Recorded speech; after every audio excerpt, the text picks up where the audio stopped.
जब दुनिया की सबसे बड़ी टेक कंपनियां आर्टिफिशियल इंटेलिजेंस यानी एआई पर अरबों डॉलर दांव पर लगा रही है, तब भारत के दिग्गज बैंकर उदय कोटक ने भारतीय उद्योग जगत को एक कड़ा संदेश दिया है। गूगल की पेरेंट कंपनी अल्फाबेट द्वारा एआई में यानी आर्टिफिशियल इंटेलिजेंस में भारी निवेश की घोषणा का हवाला देते हुए कोटक ने कहा कि ये भारतीय कंपनियों के लिए एक वेकअप कॉल है। उन्होंने इशारों में ये भी कहा कि आईपीएल का शोर अब थम चुका है और भारत को भविष्य की तकनीकों, नवाचार यानी जो है न्यू रिवोल्यूशन, न्यू आर&डी और कारोबार की असली चुनौतियों पर ध्यान जो है केंद्रित करने का समय आ गया। सर, उदय कोटक साहब को भी हम लोग बहुत बारीकी से देखते हैं, सुनते हैं, समझते हैं। इकॉनमी मैक्रो हो या माइक्रो, इन पर उनकी अच्छी पकड़ होती है और उस पर वो कटाक्ष मारते रहते हैं। उनको कैसे देखना चाहिए? और ताज़ा अपडेट जो है एआई से जुड़ा हुआ है और कह रहे हैं कि बहुत आईपीएल देख लिया, अब यहाँ के बिजनेस जो है पर्सनल्स को या पर्सनालिटीज़ को अब थोड़ा जो है बिजनेस पर भी ध्यान देना चाहिए। क्या है ये पूरी खबर? नहीं, देखिए, उन्होंने अल्फ़ाबेट या गूगल का जिक्र किया है कि देखिए गूगल का एक साल का जो है प्रॉफिट वो तकरीबन 160 बिलियन डॉलर है, एक क्वार्टर का लगभग 62 बिलियन डॉलर है और इस प्रॉफिट का एक बड़ा हिस्सा 80 बिलियन डॉलर, 80 अरब डॉलर गूगल जो है वो केपेक्स पर खर्च कर रही है। केपेक्स कैसा? जो कि एआई के एक्सपेंशन के लिए खर्च कर रही है। तो उन्होंने उदाहरण ये दिया है कि गूगल इतने भारी, इतना मैसिव जो है, बर्कशायर हैथवे भी 10 बिलियन डॉलर इसमें लगा रही है। कैपिटल जो है वो इक्विटी के जरिए रेज किया जाना है, ये गूगल का प्लान है। एक साल में 80 बिलियन डॉलर का आप अगर केपेक्स खर्च कर रहे हैं तो ये माफ़ कीजिएगा, 80 बिलियन डॉलर तो रेज कर रहे हैं। मेरे पास डेटा है सर। एक साल में 190 बिलियन डॉलर का केपेक्स खर्च करने का प्लान है गूगल का। जी।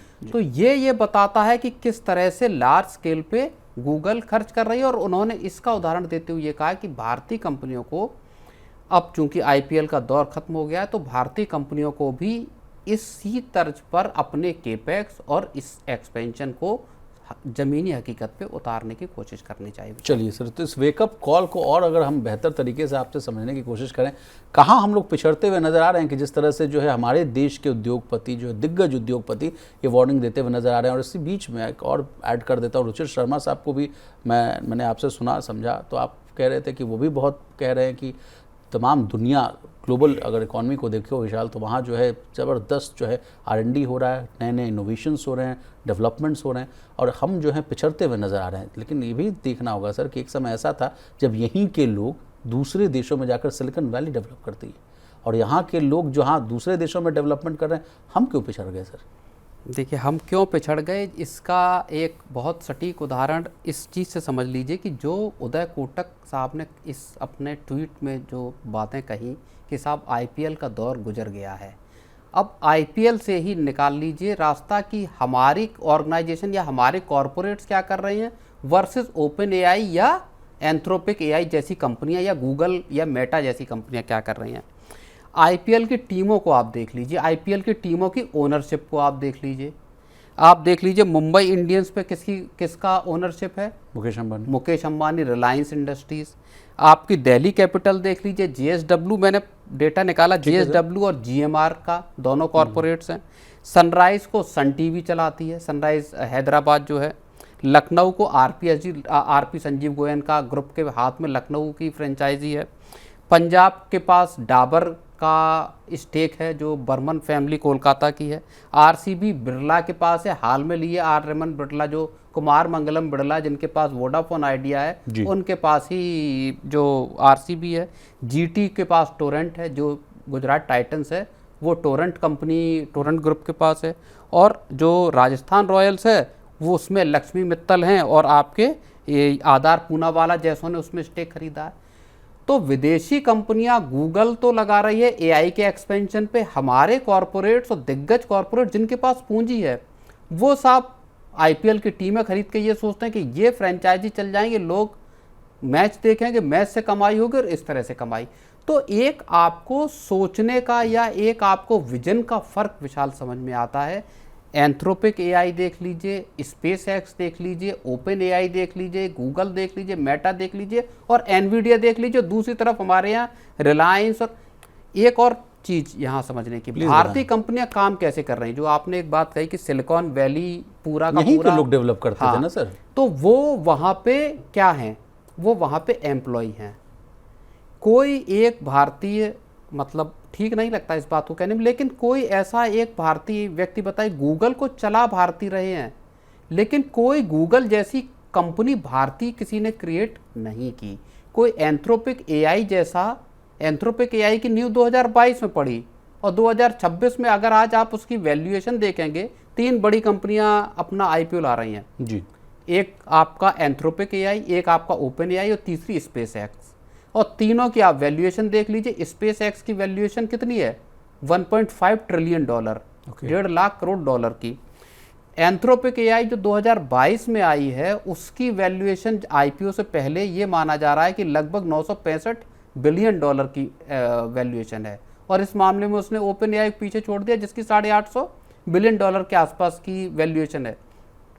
ये कंपनियां कहाँ से निकलकर कहाँ पहुँच गई, और हमारे जो कॉरपोरेट्स हैं जिनके पास पूंजी है वो आईपीएल खरीद रहे हैं। दूसरी चीज़, जो आप एआई या बाकी सेगमेंट में काम भी कर रहे हैं वो जॉइंट वेंचर के जरिए कर रहे हैं। जिस तरह भारत के लोग विदेश जाके नौकरी कर रहे हैं कि आप पार्ट तो हैं एआई के, but as a employ part हैं, यू आर नॉट एम्प्लॉयर। अब आप डेटा सेंटर तो बना रहे हैं ओपन एआई के साथ, भारत में बना रहे हैं, बहुत लार्ज स्केल का क्रिएट कर रहे हैं, लेकिन वो आप किसी ओपन एआई या किसी माइक्रोसॉफ्ट या गूगल के साथ मिलकर भारत में कर रहे हैं, चाहे अडानी हो, चाहे मुकेश अंबानी हो, या जो दूसरी कंपनियां डेटा सेंटर भी बना रही हैं एआई के लिए आप तैयार कर रहे हैं, लेकिन वो सब पार्टनरशिप में है।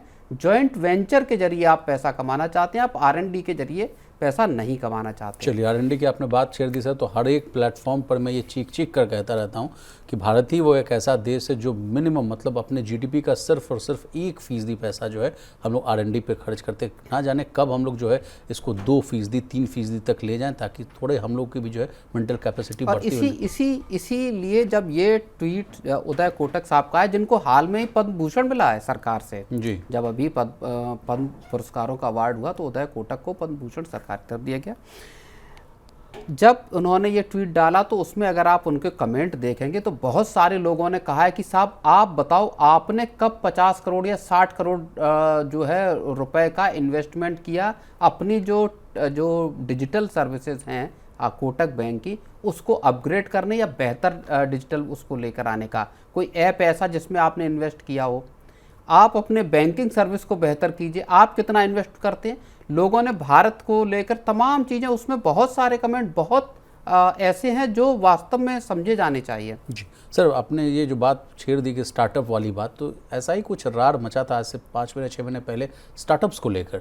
देश के जो केंद्रीय मंत्री हैं पीयूष गोयल साहब, उन्होंने बड़ा अच्छा एक उदाहरण दिया था कि यहाँ के स्टार्टअप को देख लीजिए और इसका तुलना जो है चाइना के स्टार्टअप से आप देख लीजिए। उस समय भी बहुत रार मचा था। तो क्या ये वही रार है सर, जिस तरह से हमारी कंपनियाँ आईपीएल में पैसा लगा रही है, मैच खेलो, मैच देखो, वहाँ से एडवर्टीजमेंट आएगा, पैसा आएगा, rather than investing on the RND, biotechnology. बिल्कुल, जो रुचिर शर्मा बात कर रहे हैं वो बहुत हद तक अब जायज भी प्रतीत होती है, दिखाई देती है। देखिए, एनवीडिया पुरानी कंपनी है जाहिर तौर पर, लेकिन एनवीडिया की ग्रोथ 2022 से शुरू हुई जब उसने जीपीयू पे काम करना शुरू किया, जब गेमिंग प्रोसेसिंग यूनिट्स बनाने शुरू किए और उसको ये दिखाई दिया कि एआई के लिए लार्ज स्केल पर डेटा सेंटर, उसमें जीपीयू की ज़रूरत होगी। और आज जो अगर आप एनवीडिया का मार्केट कैप देखेंगे तो 5.4 ट्रिलियन डॉलर की कंपनी है जी। भारत की इकोनॉमी से बड़ी जो है, जो जीडीपी से बड़ी जो है कंपनी अकेली मार्केट कैप एनवीडिया का है। या आप गूगल को देख लीजिए, लगभग 4.5 ट्रिलियन डॉलर की कंपनी गूगल बन गई। हमारी कंपनियां 2022-23 से कहाँ कितनी ग्रोथ हुई, या मार्केट को भी अगर आप देख लीजिए तो भारत इसी वजह से हुआ। भारत का मार्केट कैप 4.8 ट्रिलियन डॉलर के आसपास है और साउथ कोरिया का जो मार्केट कैप है वो 5 ट्रिलियन डॉलर पर पहुंच गया और छठवें नंबर पर पहुंच गया।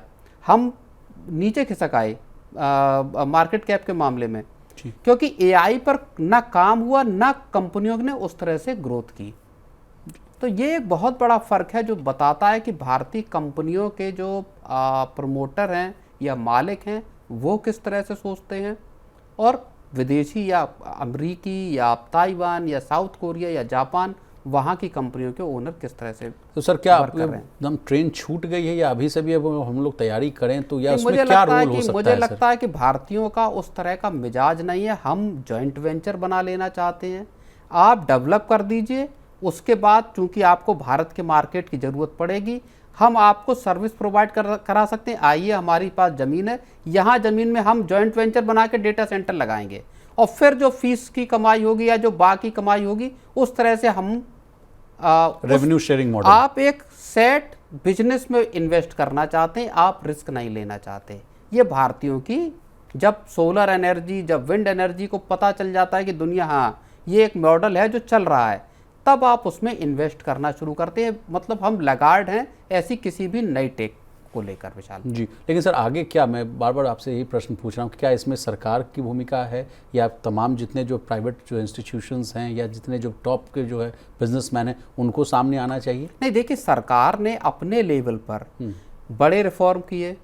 सरकार आपको एक फैसिलिटेटर के तौर पर भूमिका निभा सकती है। आपको ज़मीन चाहिए, सरकार आपको ज़मीन की व्यवस्था करा देगी। सरकार बाकी, अगर आपको कर्जा चाहिए तो हो सकता है बैंकों के जरिए आपको सस्ते ब्याज पर कर्ज भी मिल जाए। लेकिन अल्टीमेटली रिस्क किसको लेना है भाई? आपका जो स्पेस एक्स के मालिक हैं, जो स्टारलिंक के मालिक हैं, उनका नाम है एलन मस्क जी। उन्होंने तो अपने लेवल पे इतना बड़ा रिस्क लिया ना। स्टारलिंक या स्पेस एक्स की जो वैल्यूएशन अगर $1.5 ट्रिलियन की है, तो वो उनका रिस्क लिया ना। रॉकेट, स्पेस, उसमें टेक्नोलॉजी या अंतरिक्ष में किस तरह से जाया जा सकता है, भारत जो दुनिया है उसके बाहर एक नई दुनिया कैसे बसाई जा सकती है, ये विजन और ये रिस्क तो एलन मस्क ने लिया ना। भारत में असल में इस तरह का कोई रिस्क लेना नहीं चाहता कि इस लार्ज स्केल पे सोचें और उस पर काम करें, उसमें कैपिटल इन्वेस्ट करें।